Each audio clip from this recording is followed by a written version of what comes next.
दोस्तों 52,000 से ज्यादा पदों के ऊपर राजस्थान में चतुर्थ श्रेणी कर्मचारी का नोटिफिकेशन कब का ही आ चुका है और एग्जाम डेट भी क्लियर हो चुका है।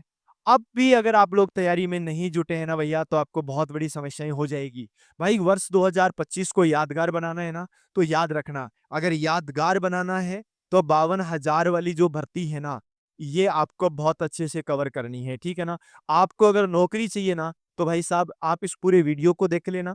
मैं आपको ये भी बताऊंगा क्या पढ़ना है, क्या छोड़ना है, कितना पढ़ना है, कौन सी बुक से पढ़ना है, सब जानकारियां मैं आप लोगों को बताने वाला हूं। तो मेरे प्यारे भाइयों, आप अगर यदि आप 18 साल आपकी उम्र हो चुकी है, 18 साल कब? 18 साल 1 जनवरी 2026 को। अगर 1 जनवरी 2026 को आपकी उम्र 18 साल हो चुकी है, अगर आप 10वीं पास कर चुके हैं और आपको नौकरी करना है जी, आपको नौकरी लगना है ना? आपका मन है नौकरी लगने का, सरकारी नौकरी का। तो मेरे भाइयों, फिर तो आप लोगों को है ना, याद रखना, फिर तो आप लोगों को ये वाला वीडियो अंत तक देखना ही पड़ेगा। अगर ये सब चीजें आपके साथ हैं तो मैं आपको बताता हूँ कि यहाँ पर एग्जाम में आता क्या-क्या है। सबसे पहली चीज देखो, अगर तुम चतुर्थ श्रेणी का एग्जाम देने जा रहे हो ना भाई, तो चतुर्थ श्रेणी के लिए आपको सबसे पहले हिंदी के 30% याद रखना। सबसे बड़ा वेटेज हिंदी का है ना? आप देखना, हिंदी के 30%, गणित के 25%, आधा काम तो यही हो गया। हिंदी के 30 और गणित के 25, आधा काम तो यही हो गया है। अंग्रेजी के 10, भूगोल के 10, कला संस्कृति इतिहास के 10, राजस्थान राज्य व्यवस्था के 10, सामान्य विज्ञान के 5 और कंप्यूटर के 5। ये इतना आपका सिलेबस आने वाला है। अब बात यह है कि सर इसमें से छोड़ क्या सकते हैं? भाई मैं आपको बताता हूँ, सबसे डरावना सब्जेक्ट तो गणित है ना? सबसे डरावना सब्जेक्ट तो कौन सा भाई? गणित है, क्योंकि ये सब विद्यार्थी लगभग डरते ही रहते हैं। लगभग विद्यार्थियों का ये कहना है कि मान साहब अगर गणित हमारे सिलेबस में नहीं होती ना, अगर गणित हमारी जिंदगी में नहीं होती ना, हम एग्जाम निकाल देते। बेटा निकालना एग्जाम तो ऐसी बात नहीं है, मतलब गणित आ गई तो क्या सरकारी नौकरी नहीं लगेगी? लगेगी। गणित सीखेंगे।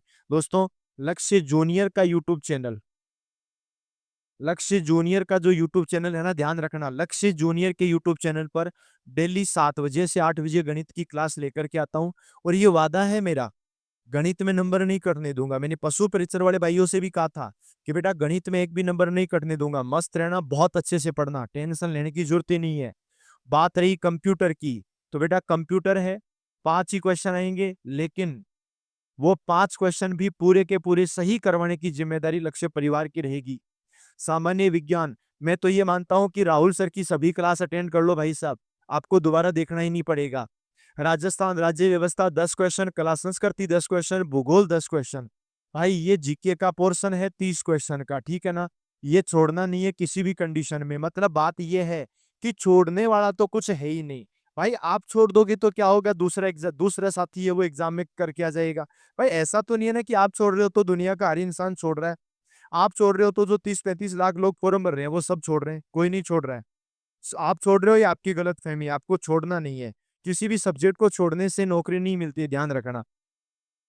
अंग्रेजी के 10 क्वेश्चन, भूगोल के 10 क्वेश्चन, ठीक है। और यहाँ पर अगर हम लोग बात करते हैं ना, सबसे बड़ी माफ कीजिएगा, अंग्रेजी के 15 क्वेश्चन है ना। तो अब यहाँ पर बात करते हैं ना, तो हिंदी के 30 क्वेश्चन और गणित के 30 क्वेश्चन, ये तो आपके लिए बहुत ज्यादा इंपॉर्टेंट हो जाते हैं, है ना। तो याद रखना, 30, 25 और 15, 15 और 25, 40 और 30, 70, 80, 90, 100 और सॉरी 80, 90, 100 और ये 120 क्वेश्चन हो गए, है ना। टोटल 120 क्वेश्चन हो गए। मतलब 25 और 15, 40, 40 और 30, 70, 70 से 80, 90, 100 और ये 110 और एक सब्जेक्ट और रह गया, है ना। ऐसे करके टोटल जो क्वेश्चन आपके हो जाएंगे ना, वो 120 क्वेश्चन आएंगे। ये आपको ध्यान रखना है। टोटल 120 क्वेश्चन होंगे। और वो जो टोटल 120 क्वेश्चन है ना, वो हमारे लिए बहुत ज्यादा इंपॉर्टेंट हो जाएंगे। इतना सा आप लोगों को ध्यान रखना। अभी ये पढ़ना कहाँ से है? भाई छोड़ने का तो नाम ही नहीं लेना है ना, छोड़ने का तो नाम ही नहीं लेना है। बात यह है कि ये पढ़ना कहाँ से है। तो पढ़ने के लिए मैं आपको बताता हूं, यहाँ पर एक भर्ती का नाम और आता है, और वो भर्ती आती है प्यारे दोस्तों, राजस्थान में वाहन चालक। क्योंकि वाहन चालक का सिलेबस है ना, वो भी तो यही है। वाहन चालक हो या चतुर्थ श्रेणी, सिलेबस तो सेम ही है ना। दोनों की गाइड बुक भी आ चुकी है, और एक ऐसी गाइड बुक आई है कि चतुर्थ श्रेणी और वाहन चालक दोनों का सेम सिलेबस है, कुछ भी अलग नहीं है। जो विद्यार्थी दोनों की तैयारी कर रहे हैं ना, वो एक चीज़ पढ़ लो यार, दोनों हो जाएगा। एक चीज़ पढ़ लो, दोनों हो जाएगा। क्योंकि सेम ही सिलेबस है, सेम ही वेटेज है, सब कुछ चीज़ें आप लोगों के सामने हैं, कुछ भी अलग यहाँ पर है नहीं, है ना? तो सब चीज़ें आपके सामने हैं, तो आपको वो टेंशन लेने की ज़रूरत ही नहीं है। तो ये आपको ध्यान रखना है। अब देखो, ये गाइड आपको मिल जाएगी लक्ष्य क्लासेज के मोबाइल एप्लीकेशन पर। वहाँ से आप ऑर्डर कर सकते हो, आप अपने नियरेस्ट बुक स्टोर से भी ले सकते हो। तो मैं आपको सीधा-सा इतना-सा कहूँगा, ये 2 किताबें आप लोगों के लिए सब कुछ है। जो चतुर्थ श्रेणी की तैयारी कर रहे हैं ना, भाई मैं तो कहता हूँ हर विद्यार्थी के पास ये किताब होनी चाहिए और किताब होनी नहीं चाहिए। आप इसको 2 बार पढ़ चुके होंगे। अगर 2 बार पढ़ोगे, तो जब आपका एग्ज़ाम होगा सितंबर में, तो वो आप एग्ज़ाम आराम से निकाल पाओगे। तो सितंबर में आप लोगों का एग्ज़ाम है, वाहन चालक हो या चतुर्थ श्रेणी, बहुत बेस्ट ये आप लोगों के लिए भर्ती है। तो मेरे प्यारे भाइयों, मैं तो ये मानता हूँ, आप जी-जान लगा करके शुरू हो जाइएगा। एक भी भर्ती ऐसी नहीं है, जिसमें आप फ़ॉर्म नहीं भर सकते। 10वीं पास वाली दोनों भर्तियाँ हैं, आराम से पढ़ो, मज़े से पढ़ो, कहीं टेंशन लेने की ज़रूरत नहीं है। लक्ष्य जूनियर के यूट्यूब चैनल पर इनकी बहुत सी क्लासें आप लोगों के लिए आ रही हैं, आराम से पढ़िएगा और ये मेरा वादा है आप लोगों से, एग्ज़ाम देकर के आओगे ना, तब आपको ये एहसास हो जाएगा कि यार हमने लक्ष्य परिवार को चुन कर के जो एक सही डिसीज़न हमारा था ना, उससे बेस्ट डिसीज़न आपका कुछ भी नहीं हो सकता। लक्ष्य परिवार आप लोगों को आपकी मंज़िल तक पहुँचाएगा। दोस्तों, मैं रोज़ आपके लिए क्लास लेकर के आता रहता हूँ शाम को 7 बजे से 8 बजे लक्ष्य जूनियर के यूट्यूब चैनल पर। तो हम फिर से मिलेंगे, तब तक के लिए सभी को राम-राम, नमस्कार, जय हिंद, जय भारत।